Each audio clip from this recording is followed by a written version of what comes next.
ইলিশ মাছ এমনই একটা মাছ যেটা দিয়ে আমরা যেভাবে রান্না করি না কেন খেতে কিন্তু অতুলনীয় লাগে। এই মাছটা যেরকমভাবেই বানানো হোক এর স্বাদের কিন্তু তুলনা হয় না। Hello everyone, welcome back to my channel Poppy's cooking and blog. আশা করি আপনারা সবাই ভালো আছেন, সুস্থ আছেন। আজকে আমি আপনাদের জন্য নিয়ে এসেছি এক ইলিশ মাছের পাতুরি। এই ইলিশ মাছের পাতুরিটা আমি বানাবো মিষ্টি কুমড়ো পাতা দিয়ে। তো কিভাবে বানাচ্ছি সেটি আজকে আপনাদের সাথে শেয়ার করব। চলুন তাহলে দেখা যাক। এখানে আমি 3 পিস ইলিশ মাছ নিয়ে নিয়েছি। ওর মধ্যে দিয়ে দিলাম নুন, হলুদ গুঁড়ো, লঙ্কার গুঁড়ো, দিয়ে দিলাম জিরে বাটা আর সর্ষে বাটা। যেহেতু পাতুরি বানাবো তো সর্ষে বাটা ছাড়া কিন্তু এটা কিন্তু একদম ইনকমপ্লিট সমস্ত। তারপরে দিয়ে দিলাম এর মধ্যে কাঁচা সর্ষের তেল। এখন সমস্ত কিছু দিয়ে মাছটাকে খুব ভালো করে ম্যারিনেট করে নেব। ইলিশ মাছ আপনারা কে কেমনভাবে খেতে পছন্দ করেন অবশ্যই কিন্তু আমাকে জানাবেন। কিন্তু ইলিশ মাছ আমরা যেভাবেই রান্না করি না কেন সবটাই কিন্তু খেতে ভালো লাগে। আর এই একটা মাছ যেটাতে কিন্তু বেশি কিছু প্রয়োজন হয় না, যত সাধারণভাবে রান্না করা হয় ততই কিন্তু এর স্বাদটা যেন আরো বেড়ে যায়। এখন সমস্ত কিছু দিয়ে মাছটাকে ভালো করে ম্যারিনেট করে 10 মিনিটের জন্য রেখে দিচ্ছি। ওদিকে একটা ফ্রাইং প্যানের মধ্যে তেল একটু গরম করে নিয়েছি। ওর মধ্যে এক এক করে কুমড়ো পাতাগুলো দিয়ে দিচ্ছি। মিষ্টি কুমড়ো পাতাগুলো একটা এরকম করে প্রথমে নিচে 2-3টে পাতাকে ভালো করে সাজিয়ে নিচ্ছি।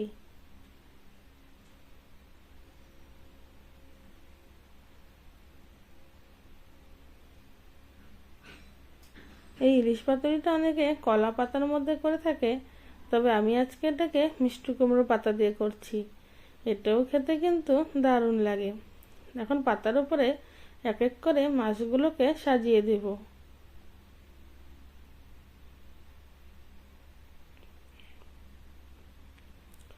মাছটা দিয়ে সমস্ত মশলাগুলো মাছের মধ্যে দিয়ে দিলাম।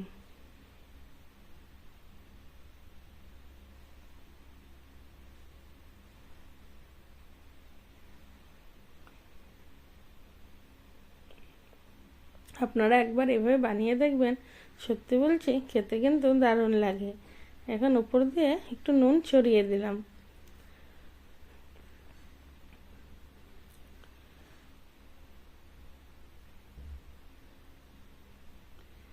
দিয়ে দিলাম এর মধ্যে চেরা কাঁচা লঙ্কা।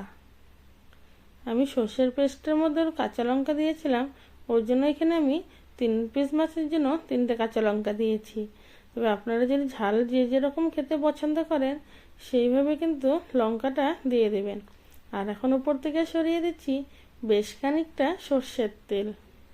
আর এই রান্নার মেন জিনিসই হচ্ছে সর্ষের তেল।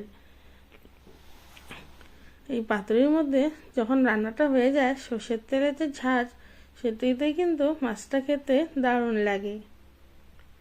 তাই তেলটা আমি এখানে একটু বেশি পরিমাণেই দিয়েছি। এখন পাতাগুলোকে ভালো করে মুড়ে দেব।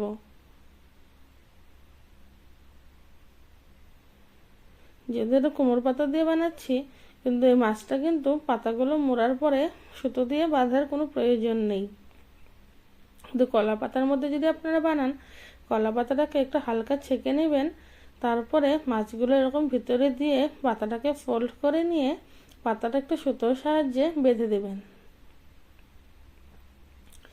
এখন উপর দিয়ে আবারও 2-3টা কুমড়ো পাতা দিয়ে দিচ্ছি।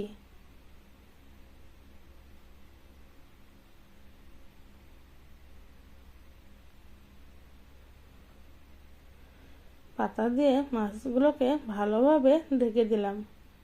এখন উপর দিয়ে আরেকটা বড় পাতা দিয়ে এখন ঢাকা দিয়ে মাছটাকে 10 মিনিটের জন্য লো ফ্লেমে হতে দেব।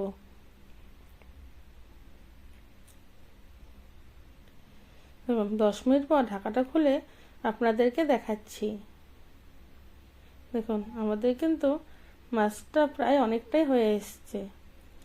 এক পাশটা যখন এরকম হয়ে আসবে, উপরে পাতাটা এরকম মজে আসবে, তখন মাছটাকে একটু ভালোভাবে উল্টে দেব। কিন্তু যখন উল্টাবেন একটু সাবধানে করবেন, না হলে কিন্তু ভিতরে মাছগুলো ভেঙে যাবে। আর এই পাতাটা যখন এরকম পোড়া পোড়া হবে তখন ভাববেন আপনাদের কিন্তু মাছটা একটা সাইড ভালোভাবে হয়ে গিয়েছে। আবারও ঢাকা দিয়ে 5-7 মিনিটের মতো আরেকটা পিঠ রান্না করে নেব। দেখুন একদম রেডি। একদম গরম গরম ভাতের সাথে এই মাছের এই রেসিপিটি খেতে কিন্তু দারুণ লাগে। আপনাদের এখন খুলে দেখাচ্ছি মাছটা ভিতর থেকে কেমন হয়েছে। এই কুমড়ো পাতা দিয়ে বানালে একটা কি হয়, এই পাতাগুলো কিন্তু খাওয়া যায়। মাছের সাথে যখন এই মাছের মধ্যে যে মশলাটা থাকে এগুলো দিয়ে পাতাটা একটু চটকে নিয়ে ভাতের সাথে মেখে নিয়ে মাছটা দিয়ে খেতে কিন্তু সত্যি বলছি দারুণ লাগে। একবার আপনারা অবশ্যই কিন্তু এভাবে বানিয়ে খেয়ে দেখবেন। দেখুন আমাদের এই ইলিশ পাতুরি কিন্তু একদম রেডি। কলা পাতা ইলিশ পাতুরি তো আপনারা অনেক খেয়েছেন, কিন্তু একবার এইভাবে কুমড়ো পাতা দিয়ে বানিয়ে দেখুন, সত্যি বলছি খেতে দারুণ লাগবে। আমার এই ভিডিওটি ভালো লাগলে অবশ্যই আমার এই ভিডিওটিতে লাইক কমেন্ট আর শেয়ার করার সাথে সাথে আমার চ্যানেলটিকে সাবস্ক্রাইব করার অনুরোধ রইল। দেখুন মাছটা কিন্তু খুব সুন্দরভাবে সফট হয়ে গিয়েছে আর খেতেও কিন্তু দারুণ হয়েছে।